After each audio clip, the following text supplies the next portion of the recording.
TDAH, c'est quoi exactement la dopamine? Si vous avez un enfant TDAH, vous avez probablement entendu parler de ce fameux neurotransmetteur, la dopamine. Mais au fait, c'est quoi la dopamine?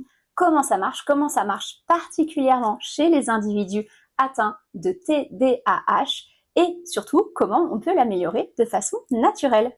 Dans cette vidéo, nous allons parler simplement du rôle de la dopamine dans les troubles déficitaires de l'attention avec ou sans hyperactivité et aussi évoquer des pistes naturelles pour l'améliorer au quotidien. Je suis Virginie Terrier, je suis diététicienne, nutritionniste et micronutritionniste et je suis aussi la maman d'un enfant TDAH. Sur cette chaîne, je vous partage des sujets du mode de vie pour développer le potentiel de votre enfant.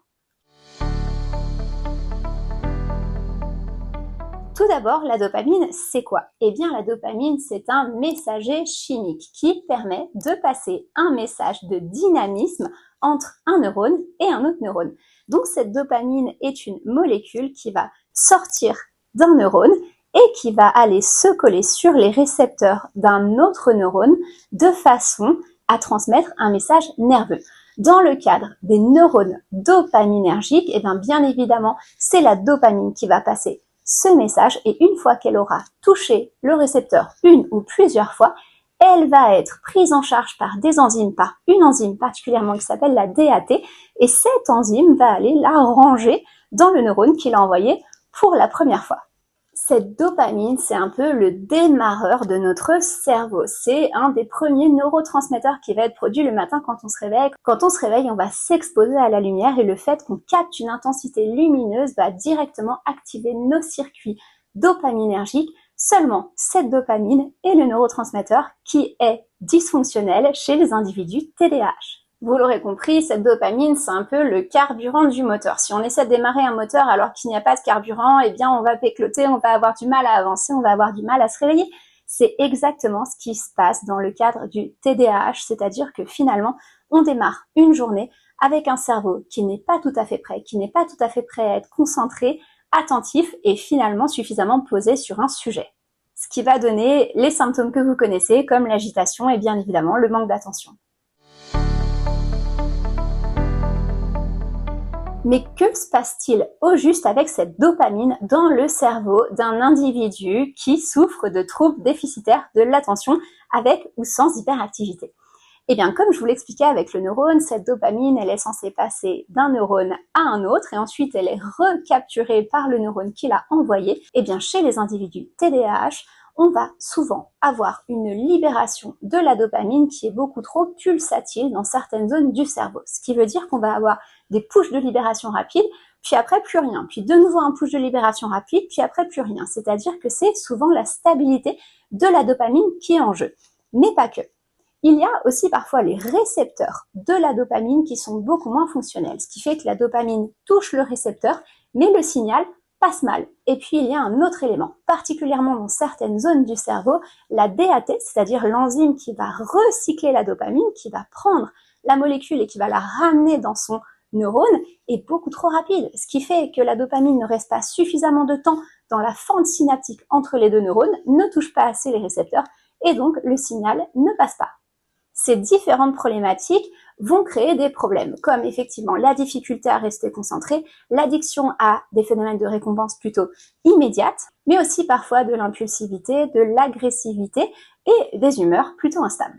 Ainsi, les enfants qui sont diagnostiqués avec un trouble déficitaire de l'attention vont en général avoir besoin de stimulation constante et vont parfois vivre des émotions beaucoup plus intenses. Et ce n'est pas de la mauvaise volonté, c'est vraiment une différence chimique au niveau de notre cerveau et des neurones dopaminergiques. Alors vous allez me dire, Virginie, c'est génial de savoir tout ça, mais qu'est-ce qu'on fait du coup avec notre enfant qui a une dopamine particulièrement instable? Eh bien, il faut savoir qu'il y a différents éléments du mode de vie qui peuvent aider la dopamine à se stabiliser. Est-ce que c'est magique? Non, pas du tout. Par contre, est-ce que c'est aidant? Oui, ça peut l'être et dans de nombreuses configurations. On y va, je vais vous les lister. Dans ces éléments, on a un élément très naturel qui est la lumière. Si vous vous levez le matin et que vous vous exposez à une lumière vive, que vous êtes près des fenêtres, que vous ouvrez grand les rideaux, que vous allumez grand les lumières, eh bien vous allez augmenter naturellement et stabiliser naturellement votre production de dopamine. Donc un élément phare peut être justement de pousser votre enfant à se mettre près des fenêtres quand il va par exemple petit déjeuner, aussi de l'exposer à un maximum de luminosité le matin et pourquoi pas d'aller à l'école à pied. L'autre élément très intéressant, c'est le mouvement et l'activité physique, notamment le matin, puisque la dopamine est un neurotransmetteur principalement du matin et du début de journée. Donc, comment faire pour justement activer cette dopamine? Eh bien, la mise en mouvement va être un activateur profond des neurones dopaminergiques.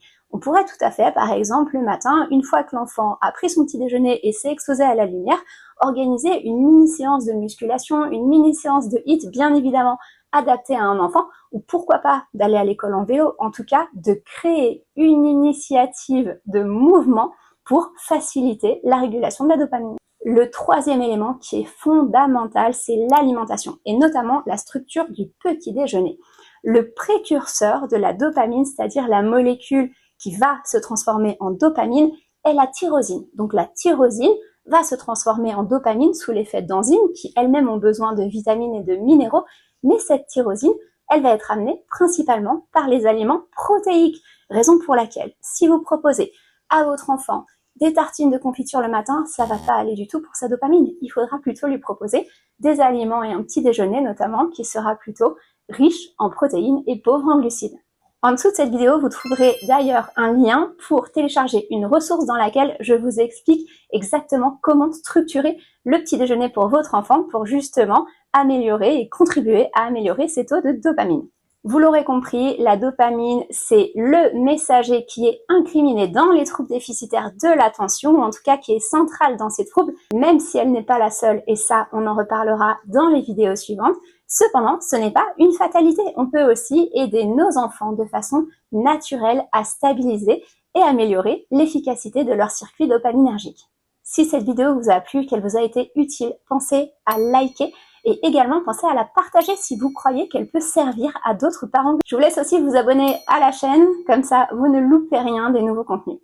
Et puis j'adorerais que vous puissiez me dire en commentaire si vous avez déjà mis en place des choses pour soutenir naturellement la dopamine de votre enfant et quels ont été les résultats. À tout bientôt pour de nouveaux sujets autour de nos petits génies TDAH.